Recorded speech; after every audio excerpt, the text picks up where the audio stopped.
की तरफ आता। और शहादत के वाकयात से पहले जरा थोड़ा एक जुमला सुन लो कि कई लोग कहते हैं वो जी ठीक है जिक्र फजाइल तो होना चाहिए पर शहादत सुनियों को नहीं पढ़नी चाहिए। तवज्जो है, वो जो करबला में मजालिम हुए ना वो नहीं बयान करने चाहिए। मैंने कहा क्यों बाबा जी एक्सपोज होते हैं। जब भी कभी एफआईआर कटवाई जाती है सिर्फ इतना नहीं कहा जाता फलाना कत्ल हो गया, वहां बताया जाता है वजह इनाक क्या थी, वहां बताया जाता है दुश्मनी क्या थी, बताया जाता है कैसे मारा इसने। वो फिर लिखवाते हैं एक डंडा मारा जरब वहां लगी वहां।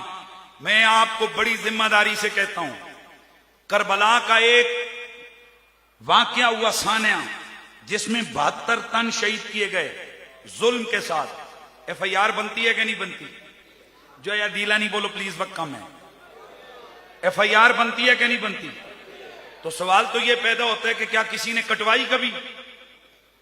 मैं आपको जिम्मेदारी से कहता हूं, रब्बे काबा की कसम, जिसे तुम कत्ल की एफआईआर कहते हो वो बिल्कुल कटी है और उस एफआईआर को 2 लोगों ने मिलकर कटवाया है।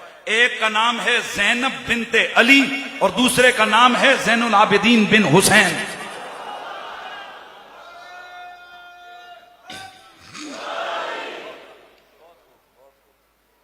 हमें हवा में हमारे पास वही आई थी कि हमें ये वाकयात पता चले करबला के। सारे तो नहीं मिटे थे, सारे तो नहीं शहीद हुए थे।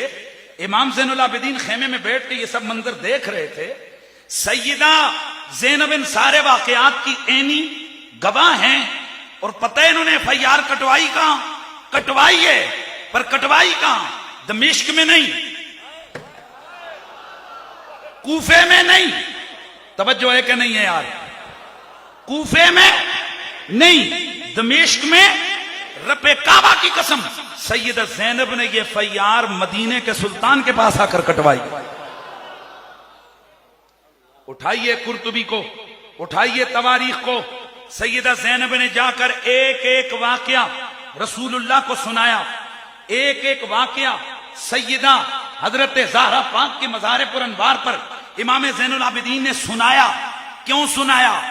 उन्होंने सुनाया, एक नहीं 7 से ज्यादा सहाबा। वो फरमाते हैं कि जब ज़ैनब ये सुना रही थी मदीने में इस तरह का कोहराम बपा था जिस तरह रसूलुल्लाह के विसाल वाले दिन था। यानी एक बार फिर यूं लगता था हुजूर आज ही दुनिया से गए हैं। मेरे दोस्तों, करबला के मैदान में जो कुछ सैयदा ज़ैनब ने देखा हमें सिर्फ उसी पे यकीन है। ये मन घड़त वाकयात, मन घड़त स्टोरियां, ये हम अहले सुन्नत के अकीदे से मेल नहीं खाती। लेकिन जो उन सच्चे वाकयात को छुपाए वो यूं लगता है जैसे कातिलों से मिला हुआ है। भाई ध्यान रखना है सबने। ये क्यों कहते हो कि भाई जुल्म बयान न करो? क्यों कहते हो कि करबला में जो हुआ वो छोड़ दो, सिर्फ फजाइल की हदीसें पढ़ो?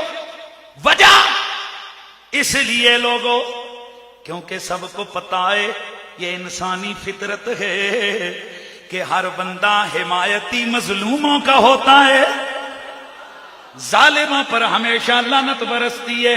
इसलिए ये भी एक यजीदी फिक्र और सोच को परवान चलाने की ये एक नाकाम कोशिश है कि सैयदना हुसैन पाक की शहादत के वाकयात को बयान न करो। मेरे दोस्तों, इमाम हुसैन की शहादत जिब्रील ने मेरे नबी के सामने उस वक्त बयान फरमाई कि जब अभी हुसैन दुनिया में तशरीफ लाए और मेरे नबी ने वो शहादत सुनकर सिर्फ मेरे नबी ने खामोशी इख्तियार नहीं की बल्कि मेरे नबी ने आंसू बहाए हैं। 11 रिवायतें, कितनी? 11 हदीस की रिवायतें। सैयदा उम्मे सलमा, सैयदा आयशा, उम्मुल फजल बिनते हारिस, अनस बिन हारिस,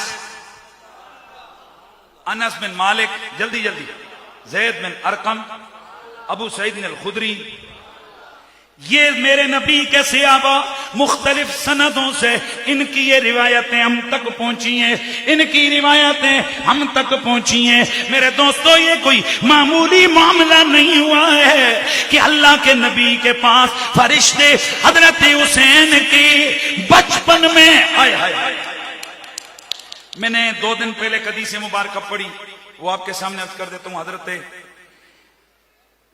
अनस बिन हारिस रज़ियल्लाहु ताला अन्हु से मरवी हदीस है। वो फरमाते हैं कि एक दिन मलकुल मतर, बारिश वाला फरिश्ता, वो अल्लाह के रसूल सैयद कौनैन की खिदमत में आने के लिए अल्लाह से इजाजत लेता है। अल्लाह करीम मुझे इजाजत दे, मैं तेरे यार का सलाम करने जा रहा हूं। मलकुल मतर हुजूर की खिदमत में बैठा है। फजाल हुसैन, हुसैन पाक आ गए। वो जो पहले मैंने आपको मंजर बयान किया ना, वही हुआ। पहले हुजूर की गोद में, फिर कंधों पर। तो मलकुल मतर, बारिश वाला फरिश्ता, वर्ज करता है, या रसूल अल्लाह तो हिब्बू, प्यारा लगता है। मेरे सोने नबी सरवर कौनो मका, अल्लाह के हबीब ने फरमाया, अल्लाहुम्मा इन्नी युहिब्बुहु, मेरे मौला इसने सवाल किया है, तू गवाह रे, मैं तुझे गवाह बना कर कहता हूं, मुझे हुसैन से प्यार है। वफी रिवायतिन अल्लाहुम्मा इन्नी युहिब्बु हुसैना, या अल्लाह तू गवाह रे, मैं हुसैन से प्यार करता हूं। और फिर इतना ही बयान नहीं किया हुजूर ने, फरमाया हिब्बो, तू भी इससे प्यार कर, वहिब मैं युहिब्बु, जो इससे प्यार करे उससे भी प्यार कर। मलकुल मतर ने जिस घड़ी हजरत सैयदुना हुसैन पाक से हजरत नबी मुकर्रम की वालियाना मोहब्बत को देखा, अर्ज की, या रसूल अल्लाह, आका जी मैं आपको एक खबर दे दूं। मेरे नबी ने फरमाया, बोल फरिश्ते। अर्ज की, या नबी अल्लाह, इन्ना उम्मतक सतक़तुला हाज़ा, या नबी अल्लाह अन करीब आपकी उम्मत आपके निवासे को शहीद करने वाली है। मेरे नबी मुकर्रम ने वहां अगर चाहते तो दुआ करके कहते, या अल्लाह मुझे ये शहादत नहीं कबूल, पर मेरे नबी को पता था मेरा नवासा इम्तिहान देगा, 100/100 नंबर लेगा, फिर शहीदों में तो हजारों लाखों करोड़ों शहीद हैं, आएंगे, लेकिन शहीद आजम बनना ये ज़हरा के बच्चे के लिए। यार सुभान अल्लाह की आवाज तो आए। इसलिए मेरे नबी ने जिस वक्त भी उन्हें खबर दी गई कि या रसूल अल्लाह आपका नवासा करबला में शहीद होने वाला है, मेरे नबी ने उस शहादत को टालने की दुआ नहीं की, बल्कि मेरे नबी ने हर दफा ये दुआ फरमाई, अल्लाहुम्मा आते हुसैनन सब्रन व अजरा। मेरे नबी से मोहब्बत करने वालों, इमाम अली मकाम, इमाम हुसैन अलैहिस्सलाम, ये मेरे नबी के वो प्यारे शहजादे हैं कि इनकी शहादत हकीकत में मेरे नबी की शहादत है। मेरे नबी ने सारी जिंदगी अपने निवासे के लिए सब्र की दुआ फरमाई है, और वो सब्र मेरे आका हुसैन ने मैदान करबला में करके दिखाया है। करबला का मैदान, करबला का वाकया, ये सब्र की एक दास्तान है, ये वफाओं की एक दास्तान है, ये कमिटमेंट की एक तारीख रकम करने वाला वाकया है, ये हकीकतों और अजीमत की राहों पर कुर्बानियों का सबसे बड़ा सिलसिला है। इसलिए क़यामत तक जो भी कभी बंदा मकाम अजीमत पे खड़ा होगा, उसको क़याम करते हुए सामने सालार के तौर पर सामने ज़हरा का लाल नजर आएगा। लोग कहते हैं कि यजीद कमीने की क्या खबासतें थी कि हुसैन खड़े हो गए। ओ भाई, कर लेते बैत तो क्या होता, खुद बच जाते।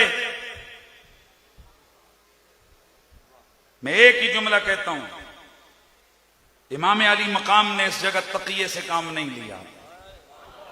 इमाम अली मकाम ने यहां अजीमत की राह इख्तियार फरमाई और उम्मत को दरस दे दिया कि झंडे उसी के लहराएंगे जो अजीमत की राह का मुसाफिर होगा। सुभान अल्लाह की आवाज तो आ जाए यार। करबला के मैदान को जहन में रखने वालों, यजीद लईर बदबख्त शराबी था, माओ बहनों बेटियों से निकाह को हलाल का फतवा देने वाला, शराब की हुर्मत का इनकार करने वाला, सुबह शाम शराब के नशे में बदमस्त रहने वाला एक ईसाई औरत का लड़का। ध्यान है, कभी ये मुकाबला ये करना है ही नहीं है, क्योंकि हुसैन का नाना वो है कि नबियों की सफ में भी उनका मुकाबला कोई नहीं कर सकता, और यजीद का नाना वो है जो मेरे जूते की नोक पर। यार ऐसे बोल रहे हैं, ऊंचा बोलो जरा। वो फिर बोला है, पता है क्यों? वजह यह कि ये मुसलमान नहीं था, ये बाहदल ईसाई था, बाहदल कल्बी ईसाई खानदान से ताल्लुक रखने वाला था। कहां नबियों का सुल्तान, कहां वो जो हमारे मुकाबले का बंदा भी नहीं है। तो मुकाबला कैसे होगा? यजीद लईन, शराबी, बदमस्त, मक्कार, दगाबाज, लुच्चा, लफंगा, बंदरों से खेलने वाला, शराब का रिसिया, और हुसैन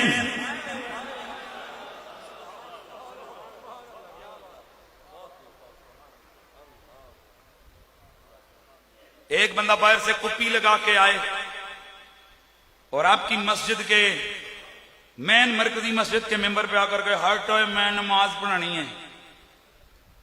वो बड़ा ही तकड़ा होवे दे तुहाडे च कलमे दी पावर होवेगी, उसे नमाज पढ़ाने दोगे? मैं आपको कसम खा के कहता हूं, नकम्मा माड़ा माठू सा भी एक इमाम होगा ना, वो भी सीधा हो जाएगा। वो कहेगा ये रसूल का मुसल्ला इस तरह बदमस्त हाथियों के लिए नहीं है। ओए हमें सदियों के बाद नबी का नाम लेने की वजह से इतनी हया है कि हम किसी मुसल्ले पर किसी बदमस्त हाथी को नहीं देख सकते। तो जो नबी के कंधों पर सवारी करने वाला हुसैन है, वो अपनी आंखों के सामने मुस्तफा के दीन का तगय्युर और तबद्दुल होता कैसे देख सकता